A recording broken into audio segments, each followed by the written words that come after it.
Hello friends, तो start करते हैं part 2 of GST series. Okay, part 1 में हमने बात की थी 3 आर्टिकल पे और जो मीन्स जीएसटी का कॉन्स्टिट्यूशनल पर्सपेक्टिव हमें समझना था, तो उसके लिए हमने शुरुआत की थी आर्टिकल 265, 245 और 246।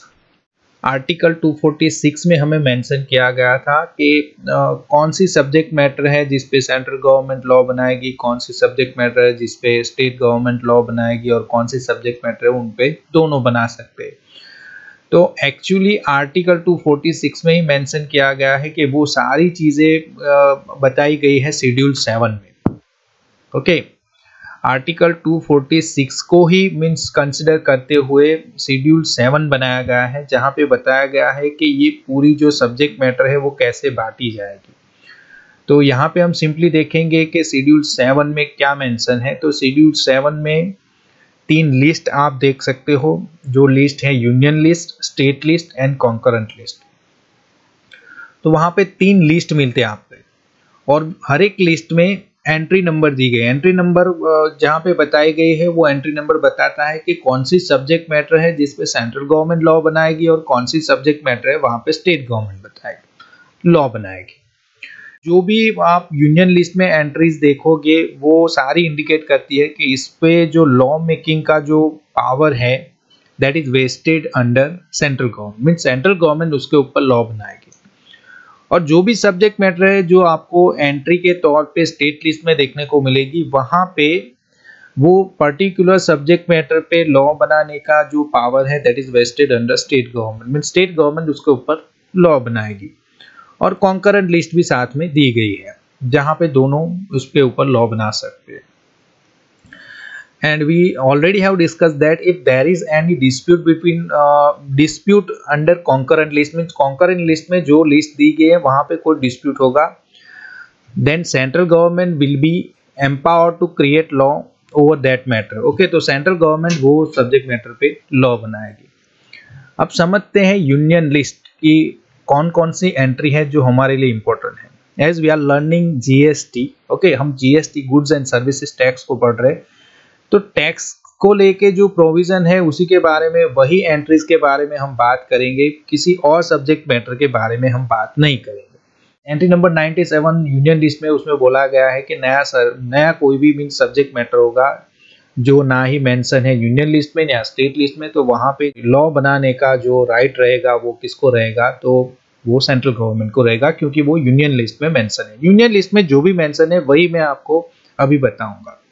तो पहली बात की एंट्री नंबर 97 यूनियन लिस्ट में, तो जो नया लॉ होगा तो वो सेंट्रल गवर्नमेंट बनाएगा। Then entry number 82, entry number 82 में बोला गया taxes of income other than agriculture centre has a power. Agriculture को छोड़ के सारी जो इनकम होगी उस पर टैक्स लगाने का पावर किसको रहेगा, सेंट्रल गवर्नमेंट को। अच्छा, तो ये बात हुई एंट्री नंबर 82 की। नाउ एंट्री नंबर 83 जो भी यूनियन लिस्ट में है, जहां पे बताया गया है duties of custom vested in central government, means custom duty अगर कोई लेगा तो वो लगाएगा, तो वो कौन लगाएगा, सेंट्रल गवर्नमेंट। मींस वो कस्टम एक्ट जो 1962 में बनाया गया वो बनाएगा भी कौन, तो के सेंट्रल गवर्नमेंट बनाएगा, और उसके ऊपर वो टैक्स लगाएगा भी और कलेक्ट भी कौन करेगा, सेंट्रल गवर्नमेंट, क्योंकि वो एंट्री नंबर 83 है और वो यूनियन लिस्ट में है। कोई भी गुड्स इंडिया में इंपोर्ट होता है तो उसके ऊपर कस्टम ड्यूटी लगेगी। कुछ एग्जेम्पशन है लेकिन उसके बारे में हम अभी बात नहीं करेंगे। सिंपली इतना समझ लीजिए कि बाहर से कोई भी चीज़ मीन्स आप लेके आते हो कुछ एग्जेम्पशन को छोड़ के, तो वहाँ पे हमारी जो सेंट्रल गवर्नमेंट है वो कस्टम ड्यूटी लगाती है और उसे कलेक्ट भी करती है। नाउ बात करेंगे एंट्री नंबर 84 की। एंट्री नंबर 84 में बताया गया है duties of excise on tobacco and other products manufactured in India vested in central government. Tobacco और अदर कोई भी प्रोडक्ट होगी जो इंडिया में मैन्युफैक्चर्ड होगी तो उसके ऊपर एक्साइज ड्यूटी लगाई जाएगी, और ये एक्साइज ड्यूटी लगाएगा कौन, सेंट्रल गवर्नमेंट।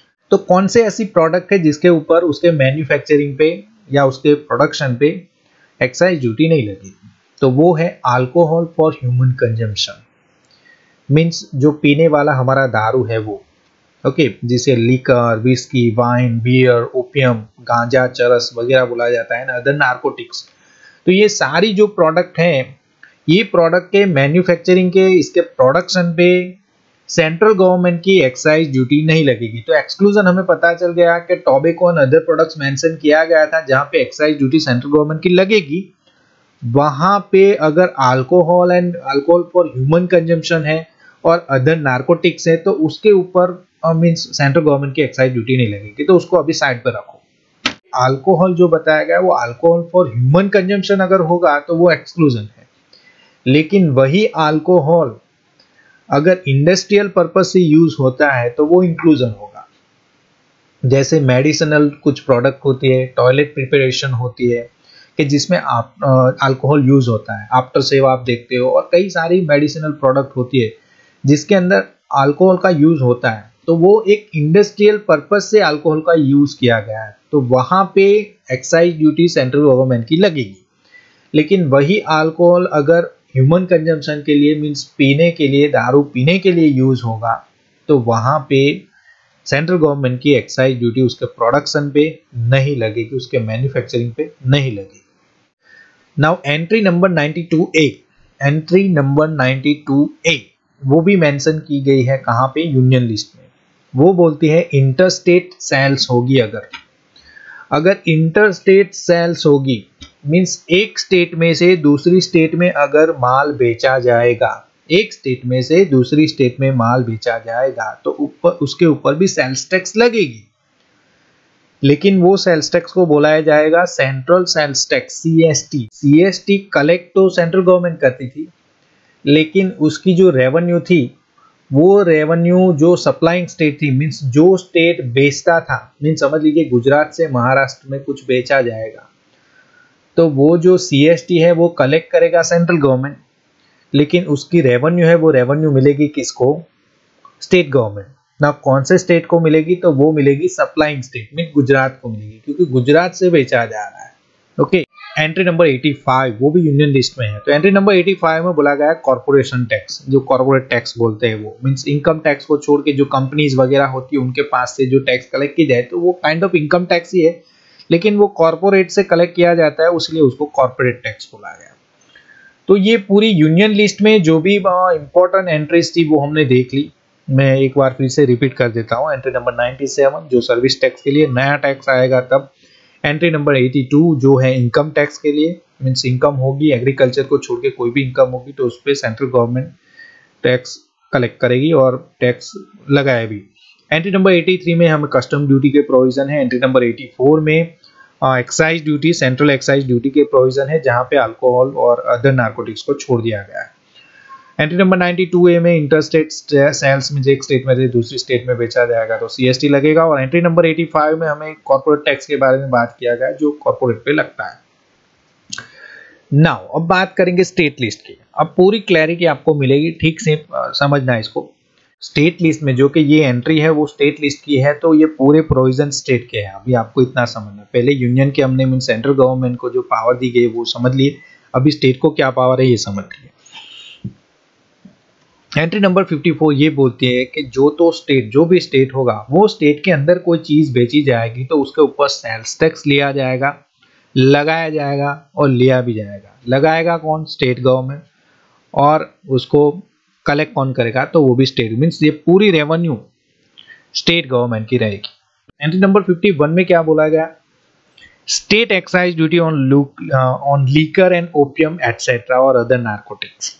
देखिए यहाँ पे क्लैरिटी मिल गई हमें कि एक्साइज ड्यूटी मैन्युफैक्चरिंग पे हर एक प्रोडक्ट पे सेंट्रल गवर्नमेंट लगाएगा और कलेक्ट भी करेगा। तो अभी ये अल्कोहल पे क्या कोई टैक्स नहीं लगेगा, लगेगा, उस पे भी एक्साइज ड्यूटी लगेगी लेकिन स्टेट एक्साइज ड्यूटी लगेगी।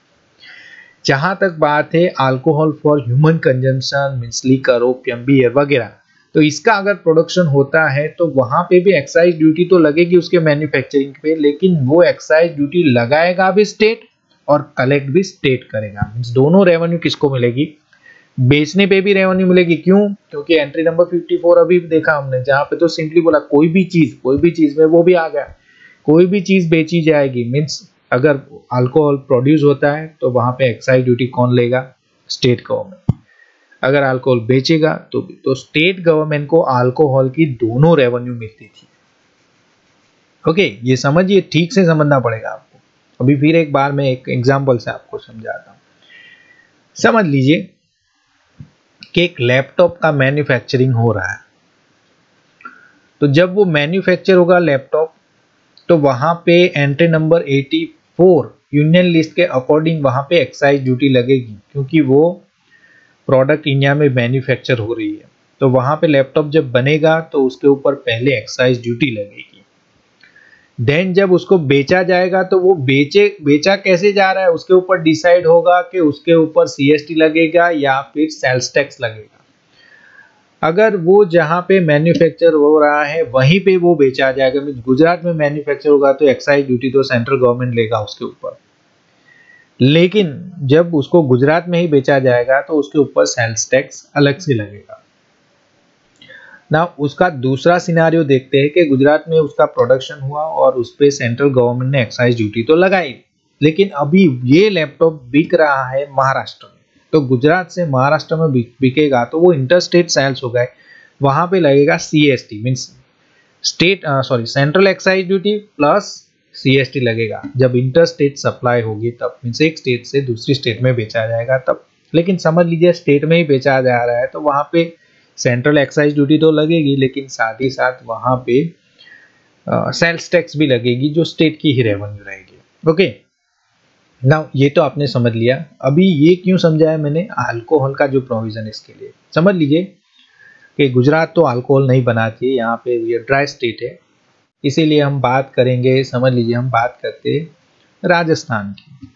तो राजस्थान में अल्कोहल अगर प्रोड्यूस होता है तो उस पर एक्साइज ड्यूटी लगेगी, लेकिन कौन सी, एंट्री नंबर 51 वाली, स्टेट लिस्ट वाली, कि state excise duty, mean state उसके ऊपर एक्साइज ड्यूटी लगाएगा और कलेक्ट भी करेगा।